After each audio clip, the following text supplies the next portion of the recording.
모레까지 대구 경북 일대를 가급적 시군을 다 빼지 않고 방문하려고 계획하고 있습니다.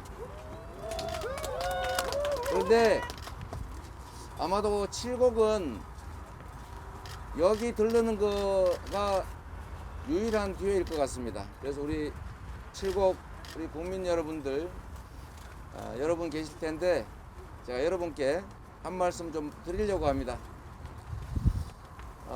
여기가 6.25 당시에 이 낙동강 전선에 가장 처절했던 전투 현장이라고 합니다. 우리가 어릴 때부터 정말로 많이 들었던 다부동 전투죠. 국가의 가장 중요한 의무는 국민의 생명과 안전을 지키고, 정부의 가장 큰 역할은 국가 공동체를 유지하는 것입니다. 그렇지요? 네. 그래서 안보라고 하는 것은 어떤 것보다도 중요한 가치입니다. 그리고 이 안보는 국가 존재의, 국가 존속의 가장 기본적 토대이기 때문에 정략이 개입하거나 정쟁의 대상이 되어서는 안 됩니다. 그렇죠? 네. 그런데 안타깝게도 가끔씩은 안보가 정쟁의 대상이 되고 또 정치적 지지를 획득하기 위한 또는 정적을 공격하기 위한 수단으로 전락하기도 합니다. 그때가 가장 안보가 위협할 때입니다. 그렇죠? 네. 북한 당국에 돈을 주고 휴전선에서 총질을 해달라, 총격을 가해달라라고 요청하고 일부러 협잡을 해서 남북 간의 긴장과 대결을 격화시키거나 이렇게 하는 건 절대로 해서는 안 될 일입니다. 그리고 앞으로도 안보라고 하는 것은 우리 국가에게 또 우리 정치에서 가장 중요한 과제입니다. 다시는 이름도 남기지 못하는 경찰, 학도, 호국단 이런 사람들, 군번 없이 전쟁에 참여해서 이름 없이 사라져 가버린 그 많은 사람들의 희생이 다시는 반복돼서는 안 됩니다. 우리가 만들어낸 이 많은 번영의 결과물들이 한순간에 폭격으로 사라지는 일을 겪으면 안 됩니다. 그리고 이제는 핵폭탄이라고 하는 핵전쟁의 위협이 우리 앞에 놓여 있습니다.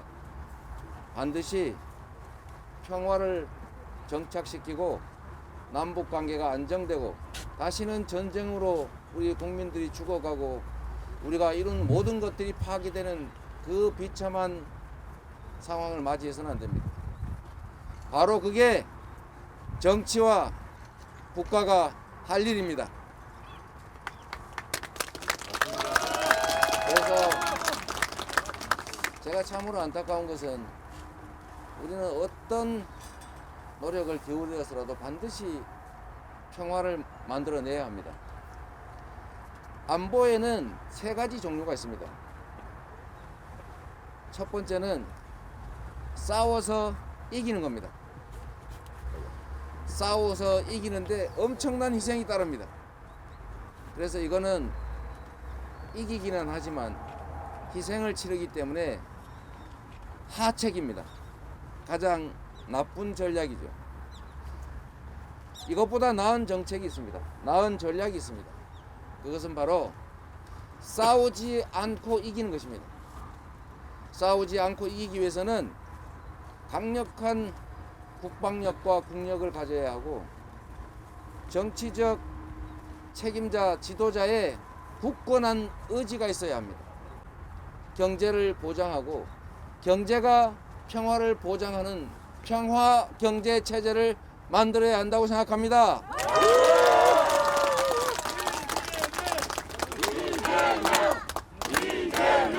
우리가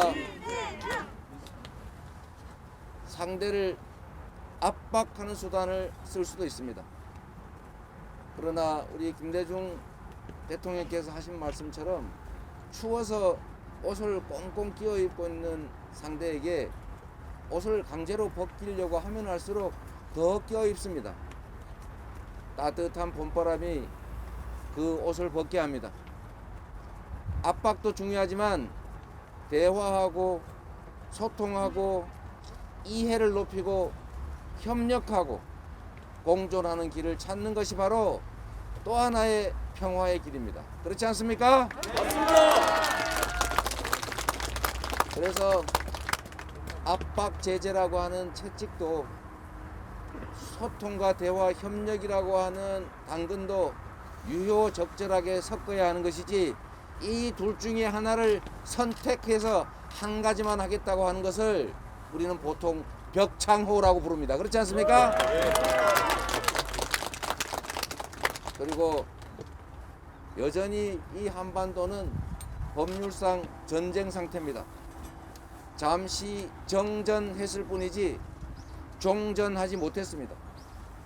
그래서 평화협정을 맺고 평화체제로 가기 전에 반드시 이 정전 상태를 종전 상태로 바꿔야 합니다. 그렇지 않습니까? 맞습니다. 정전을 종전으로 바꾸는 것을 반대하는 국가가 있습니까? 있습니다. 어디입니까? 일본. 그렇습니다. 일본이 종전을 반대하고 정전 체제 유지를 원합니다. 일본은 그럴 수 있습니다. 한국전을 통해서 우리가 그렇게 참혹하게 죽고 부서질 때 그들은 물건을 팔아서 재기했습니다. 남의 불황이 자신의 행복일 수가 있습니다. 그들은 그럴 수 있습니다. 그들의 국익에 부합하니까. 외교의 핵심은 국익 중심 아니겠습니까? 그렇기 때문에 그들이 그런 태도를 취하는 것은 얼마든지 이해할 수 있습니다. 그러나 대한민국의 정치인이 종전을 위해서 노력하지 못할 망정 종전협정을, 정전의 종교를 반대한다는 게 말이 되겠습니까? 친일파 해도 좋습니다. 그러나 그 친일의 결과가 대한민국의 안보를 위협하고 대한민국의 국익을 해친다면 그거는 친일을 넘어서 반역행위입니다, 여러분.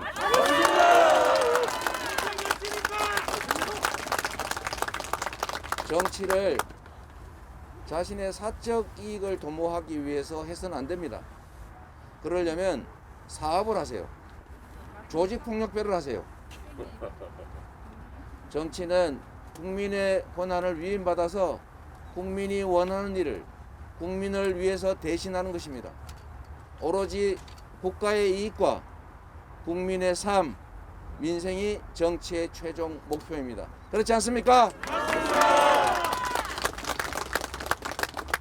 국가의 미래와 우리 국민의 더 나은 삶을 위해서 복무하지 않고 주어진 권력을 누구의 흠결을 찾아내서 후벼 파고 그에게 벌을 주고 나의 복수심을 만족하기 위해서라면 정치하지 말아야 합니다, 여러분.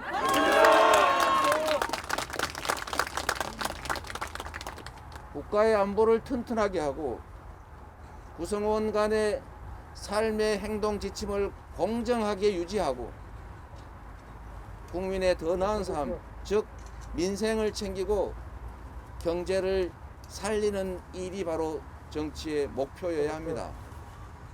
그리고 이 어려운 상황을 우리가 극복하기 위해서는 반드시 리더가 유능하고 책임감이 있고 용기가 있어야 합니다. 그렇지 않습니까?